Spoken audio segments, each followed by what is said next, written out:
नमस्कार दोस्तों, मैं हूं आपके साथ प्राची कुमारी। देश दुनिया की तमाम खबरें जानने के लिए मेरे साथ बने रहिए आरपी समाचार पर, जहां लिखेंगे खबर सच। नमस्कार, आप देख रहे हैं आरपीएस समाचार। मैं हूं आपके साथ रघुनाथ प्रसाद शास्त्री। नज़र डालते हैं आज की कुछ खास खबरों पर। सबसे पहले हम शुरुआत करेंगे भारत की राजधानी दिल्ली से। दिल्ली से आ रही इस वक्त की बड़ी खबर, जहांगीरपुरी बवाल पर हुआ बड़ा खुलासा। दिल्ली दंगों से जुड़े तार, असलम का भी चौंकाने वाला राज आया सामने। जहांगीरपुरी हिंसा पर एक बड़ा खुलासा हुआ है। जहांगीरपुरी में जिस कुशल चौक सी ब्लॉक में शोभा यात्रा पर पथराव के बाद हिंसा हुई थी, उस कुशल चौक का 2020 में हुए दिल्ली दंगों का कनेक्शन है।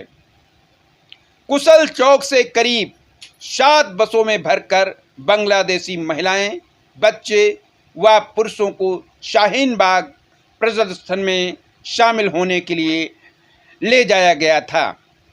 दंगा करने के लिए लोग कुशल चौक से गए थे। दिल्ली पुलिस की जांच में ये बात सामने आई है कि असलम को फायरिंग करने के लिए बदमाश गुल्ली ने भड़काया था।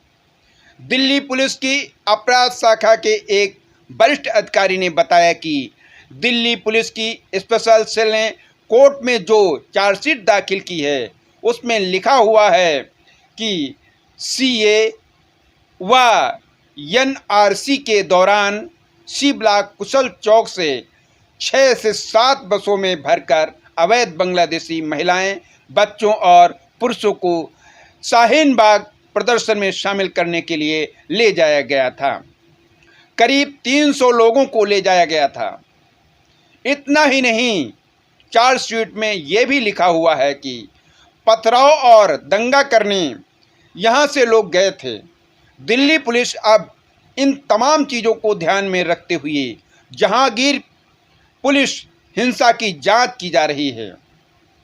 दूसरी तरफ जहांगीरपुरी हिंसा की जांच भले ही अपराध शाखा को सौंपी गई हो, मगर स्थानीय थाना पुलिस भी लगातार दबिश दे रही है।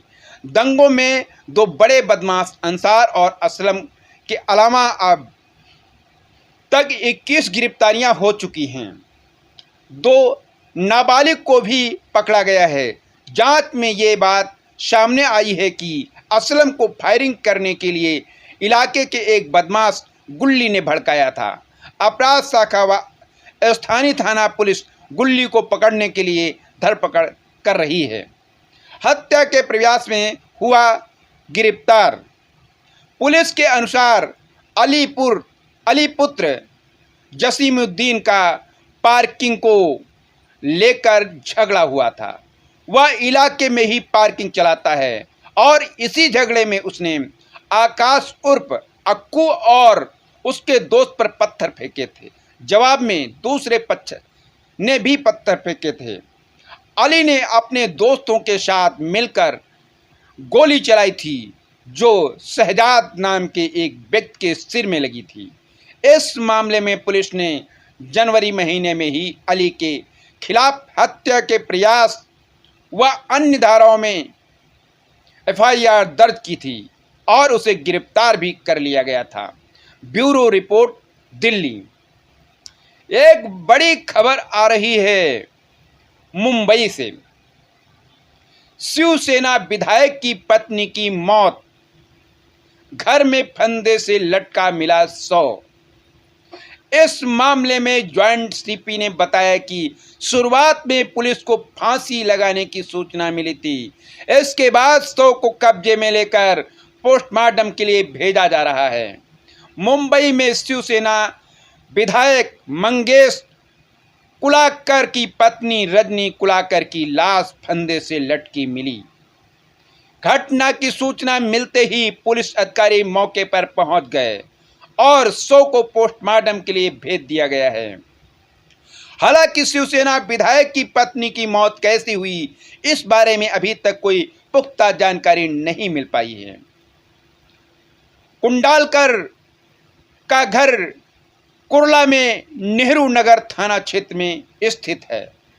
मंगेश कुलालकर पिछले दिनों ठगी के एक मामले में चर्चा में आए थे।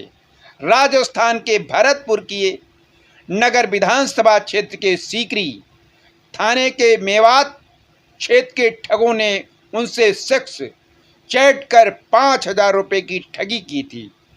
विधायक की शिकायत के बाद महाराष्ट्र पुलिस भरतपुर पहुंचकर आरोपी को सीकरी क्षेत्र के एक गांव से धर दबोचा था।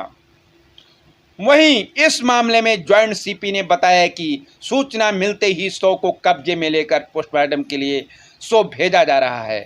मंगेश कुंडलकर का घर कुर्ला के नेहरू नगर इलाके में आता है, इसलिए मामले में नेहरू नगर पुलिस की टीम जांच कर रही है। Bureau report, Mumbai. एक बड़ी खबर आ रही है, चौंकाने वाली। उत्तर प्रदेश की राजधानी लखनऊ से बालिका उत्पीड़न और फायरिंग के मामले में गुडुम्बा इंस्पेक्टर सस्पेंड। योगी के कड़े तेवर के बाद 2 दरोगा पर भी गिरी गाज। आपको बता दें, लखनऊ में 2 किलोमीटर तक कार पर फायरिंग मामले में सीएम योगी आदित्यनाथ ने कड़े तेवर दिखाए। गुडुम्बा थाना क्षेत्र में सड़क पर गोलीबारी और बालिका उत्पीड़न का मामला सामने आने के बाद मुख्यमंत्री कार्यालय की ओर से कार्रवाई के निर्देश दिए गए थे। अब इस मामले में कार्रवाई कर दी गई है। गुडुम्बा इंस्पेक्टर और 2 दरोगा को सस्पेंड कर दिया गया है। आपको बता दें कि लखनऊ कमिश्नरेट के तहत गुडुम्बा थाना क्षेत्र में पुलिस की लापरवाही का मामला सामने आने के बाद कड़ी कार्रवाई की गई है। लड़की के उत्पीड़न का मामला सामने आने के बाद सीएम योगी आदित्यनाथ ने क्राइम मीटिंग के दौरान कड़ा रुख अपनाया। उन्होंने दोषी पुलिस अधिकारियों के खिलाफ कार्रवाई के निर्देश दिए। सीएम योगी के निर्देश के बाद गुडुम्बा के इंस्पेक्टर सतीश साहू को निलंबित कर दिया गया। उनके साथ साथ दरोगा मारूक और सतीश को भी निलंबित कर दिया गया। उत्तर प्रदेश के लखनऊ में बालिका उत्पीड़न के मामले में गुडुम्बा थाना क्षेत्र में लापरवाही का मामला सामने आया।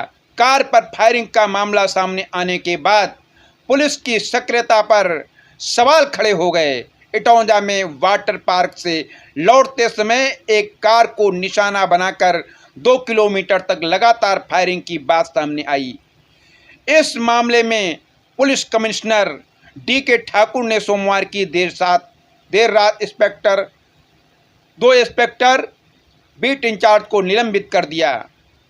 देर रात तक पुलिस ने 3 आरोपियों को गिरफ्तार भी कर लिया है। 2 अन्य को भी इस मामले में हिरासत में लिया गया है। रिपोर्ट आरती सचदेवा। एक बड़ी खबर आ रही है उत्तर प्रदेश के उन्नाव से। तपिश ने 6 सालों का रिकॉर्ड तोड़ा। अप्रैल में तपिश ने 6 साल का रिकॉर्ड तोड़ दिया है। 2016 के बाद सोमवार 18 अप्रैल को पारा 43 डिग्री के आगे बढ़ रहा था। गर्मी का हाल ये रहा कि सुबह 9 बजे से ही लू चलने लगी और तापमान 30 डिग्री पहुंच गया। 11 बजे तापमान 38 डिग्री पर रहा। 2 घंटे भीतर पारा 43 डिग्री पहुंच गया। दोपहर में बाहर निकले लोगों को लू ने झुलसा दिया। लोग छांव तलाशते दिखे। कोल्ड ड्रिंक और जूस की दुकानों पर भीड़ रही। चंद्रशेखर आजाद कृषि विश्वविद्यालय कानपुर के मौसम वैज्ञानिक अजय मिश्रा ने बताया कि पश्चिम की गर्म हवा का जोर और भी बढ़ सकता है। Bureau report, Unnao. एक बड़ी खबर आ रही है उत्तर प्रदेश के प्रतापगढ़ से। दिल दहला देने वाली। फ्रिज मैकेनिक मोबाइल पर बात कर रहा था, बाइक सवार बदमाशों ने मार दी गोली। आपको बता दें, प्रतापगढ़ के बाघराय थाना क्षेत्र निवासी अमित फ्रिज मैकेनिक है। सोमवार की रात वह बाघराय थाना क्षेत्र के चकवड़ गांव में पूर्व जिला पंचायत अध्यक्ष प्रमोद मौर्य के घर फ्रिज बनाकर लौट रहा था। बदमाशों ने उसे गोली मारकर जख्मी कर उसे लूट लिया। खबर विस्तार से। यूपी के प्रतापगढ़ जिले में अपराध का एक और मामला सामने आया। बाघराय थाना क्षेत्र में बाइक सवार बदमाशों ने फ्रिज मैकेनिक को गोली मार दी। बदमाशों ने तमंचे से गोली उसके पेट में मारी। लहूलुहान हाल में उसे इलाज के लिए अस्पताल में भर्ती कराया गया। बदमाशों की पुलिस तलाश तो कर रही है, लेकिन वे अभी तक हाथ नहीं आ सके हैं। कुर्रही गो आश्रम केंद्र से 100 मीटर पश्चिम कच्चे संपर्क मार्ग पर मैकेनिक के मोबाइल पर एक फोन कॉल आई। वह रुककर बात करने लगा। तभी पीछे से आए बाइक सवार 3 बदमाश वहां पहुंच गए। वे वहां रुके और तमंचे से अमित कुमार को गोली मार दी। गोली मैकेनिक के पेट के पास लगी। बाइक सवार बदमाशों ने मैकेनिक का बैग व मोबाइल छीनकर भाग निकले।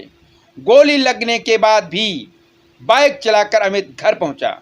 खून से लथपथ अमित कुमार किसी तरह थोड़ी दूर स्थित अपने घर पहुंचा तो अपने पिता हेमंत कुमार को सारी बात बताई। हेमंत कुमार ने थाना अध्यक्ष बाघराय को फोन कर घटना की जानकारी दी। सूचना मिलने के बाद यशो बाघराय अखिलेश कुमार मौके पर पहुंचे और घायल अमित को इलाज के लिए सीएचसी बाघराय ले गए, जहां पर डॉक्टरों ने उसे प्रारंभिक इलाज के बाद उसे जिला अस्पताल के लिए रेफर कर दिया। थाना अध्यक्ष बाघराय अखिलेश कुमार का कहना है कि तहरीर मिली है, घटना की बारीकी से जांच की जा रही है, जल्द ही राजफास्ट कर दिया जाएगा। Bureau report Prayagraj Pratapgarh. Bureau report Pratapgarh. एक बड़ी खबर आ रही है उत्तर प्रदेश के प्रयागराज से, चौंकाने वाली, दिल दहलाने वाली। प्रयागराज से बड़ी खबर। प्रयागराज में एक घर में दादी और पोते की संदिग्ध हालत में मिली लाश। दादी की लाश घर के तख्त पर मिली तो पोते की लाश फंदे से लटकती हुई मिली। लाश के पास से 9 पेज का सुसाइड नोट मिलने का दावा किया जा रहा है। उत्तर प्रदेश के प्रयागराज में क्राइम ग्राफ बढ़ता ही जा रहा है। कुछ ही दिन पहले यहां एक ही परिवार के 5 लोगों की हत्या कर दी गई। अभी यह मामला ठंडा भी नहीं हो पाया।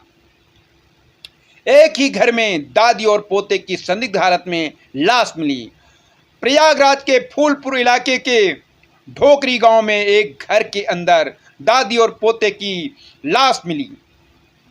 दादी की लाश घर के तख्त पर मिली तो पोते की लाश फांसी के फंदे से लटकती हुई पाई गई। पुलिस के मुताबिक डेड बॉडी के पास से 7 पेज का एक सुसाइड नोट भी मिला है। फिलहाल पुलिस ने मौके पर पहुंचकर घटना की तफ्तीश शुरू कर दी है और मृतकों के शवों को अपने कब्जे में लेकर पोस्टमार्टम के लिए जिला चिकित्सालय भेज दिया है। हत्या या आत्महत्या में उलझी पुलिस। फूलपुर थाने इलाके के ढोकरी गांव में 40 वर्षीय अरविंद और उसकी 80 वर्षीय दादी ललिता रहती थी।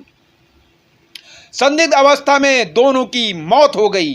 अरविंद का तो घर के आंगन में फंदे से लटकता मिला और उसकी दादी ललिता की लाश तख्त पर पड़ी मिली। लोगों को जानकारी हुई तो भीड़ जुट गई। घटना की सूचना पाते ही कई थानों की पुलिस मौके पर पहुंच गई। जांच पड़ताल के दौरान पुलिस को सुसाइड नोट मिला। कुछ ही देर में फॉरेंसिक टीम भी मौके पर पहुंच गई। फिलहाल पुलिस ने दोनों डेड बॉडी को अपने कब्जे में लेकर पोस्टमार्टम के लिए जिला चिकित्सालय भेज दिया है।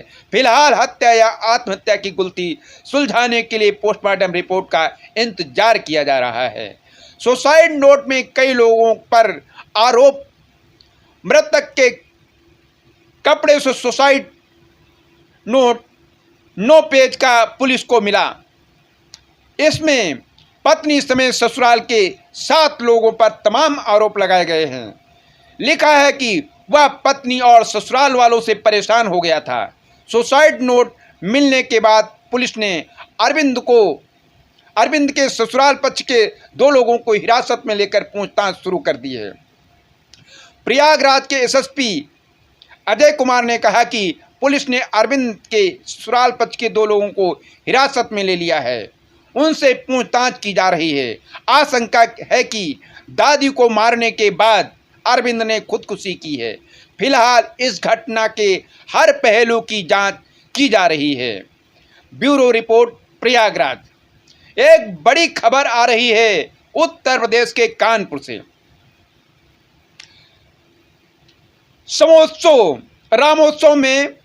रामोत्सव में साध्वी ऋतंभरा बोली, पैदा करें 4 बच्चे, 2 संघ और 2 विहिप को दें।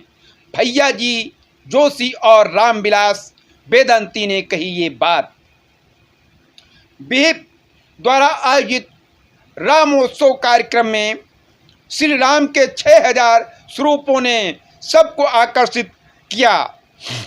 साथ ही यह आयोजन मुख्य और विशिष्ट अतिथियों के संबोधन के कारण और भी चर्चा का विषय बन गया।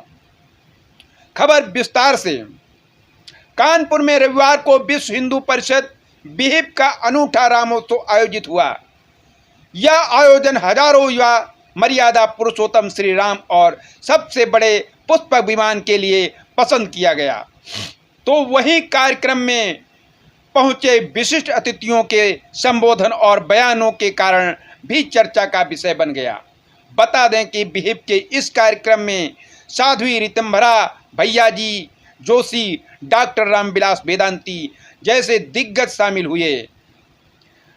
अतिथियों ने रामोत्सव में मर्यादा पुरुषोत्तम श्री राम की वेशभूषा में आए 6000 से अधिक बच्चों और युवाओं को संबोधित किया। गांव-गांव और घर-घर में राम की आवश्यकता। डॉक्टर वेदांती ने कहा कि श्री राम जन्मभूमि आंदोलन और अयोध्या में राम मंदिर के भूमि पूजन के बाद कानपुर में ऐसा दृश्य देखने को मिला जिसमें सामंजस्य और हिंदू राष्ट्र की परिकल्पना साकार होती दिख रही है। जब दुनिया में एक रावण था तब उसे मारने के लिए अयोध्या के राम ने अपना पराक्रम दिखाया था। अब क्योंकि रावणों की संख्या ज़्यादा हो गई है, ऐसे में उनका नाश करने के लिए गांव-गांव और घर-घर में राम की आवश्यकता है। त्रेता युग में भी आतंकवाद को राम ने ही समाप्त किया था। कलयुग में भी आतंकवादियों का समूल नाश करने के लिए राम ही समर्थ हैं। आज़ादी के 70 सालों में कांग्रेस ने रामराज की अवधारणा पर कभी काम नहीं किया। पश्चिम बंगाल, गुजरात, महाराष्ट्र, राजस्थान जैसे राज्यों में रामनवमी पर शोभा यात्रा और आयोजनों पर पत्थर फेंके गए। जिस तरह से यहाँ पर हजारों राम के स्वरूप दिख रहे हैं, उसी तरह 2023 में जब राम मंदिर का प्रथम तल बनकर तैयार हो जाएगा, तब भी लाखों राम के स्वरूप अयोध्या में नजर आएंगे। 4 बच्चा पैदा करें, 2 संघ को दें, 2 विहिप को दें। कार्यक्रम की प्रमुख वक्ता साध्वी ऋतंभरा ने रामराज को लेकर विहिप की मुख्य मुहिम को आगे ले जाने की दिशा में सभी को प्रयास करने की बात कही। उन्होंने कहा कि सियासत ने हिंदू समाज को टुकड़ों में बांटा है। यदि वाल्मीकि न होते तो रामायण कैसे लिखी जाती, और यदि सबरी नहीं होती तो राम को बेर कौन खिलाता। समाज को बांटने की चेष्टा करने वालों को धूल में ही मिलाकर रहेंगे। उन्होंने लोगों से कहा कि 4 बच्चे पैदा करें, 2 आरएसएस को और 2 बच्चे विश्व हिंदू परिषद व बजरंग दल को सौंपे। ये बच्चे आगे चलकर हिंदू राष्ट्र निर्माण की कड़ी में अपना योगदान करेंगे। दलित, पिछड़ा और सामान्य को एक साथ ढालने के एजेंडे पर काम कर रही विहिप आरएसएस के अखिल भारतीय कार्यकारिणी सदस्य भैया जी जोशी और विहिप के राष्ट्रीय संगठन मंत्री मिलिंद पांडे ने भी स्पष्ट किया कि अब वह व्यक्ति की पहचान हिंदू से होनी चाहिए। हर व्यक्ति की संघ और भी लंबे समय से जातियों की इस खाई को खत्म करने के सिर्फ हिंदू की जिस पर भावना को जगाने में जुटे हैं, उस दिशा में यह एक बड़ा कदम साबित हो सकता है। निराला नगर में जिस समय बड़ी संख्या में राम के स्वरूप में बच्चे और युवा वहां पहुंचे थे, तब उनके साथ उस समाज के लोग भी नेतृत्व करते हुए नजर आए। आने वाले समय में हिंदू राष्ट्र की भावना लोगों में जागृत करने के लिए प्रांत और जिलावार कार्यक्रम भी आयोजित करने की योजना है। Bureau report, Kanpur. आज के लिए बस इतना ही। चैनल को लाइक और शेयर करना ना भूले, आइकन बेल दबाना बिल्कुल ना भूले, जिससे प्रत्येक जानकारी आपको सबसे पहले मिल सके, जैसे कि प्रत्येक दिन का राशिफल, प्रत्येक पर्व का आर्टिकल, नई और ताजी खबरें।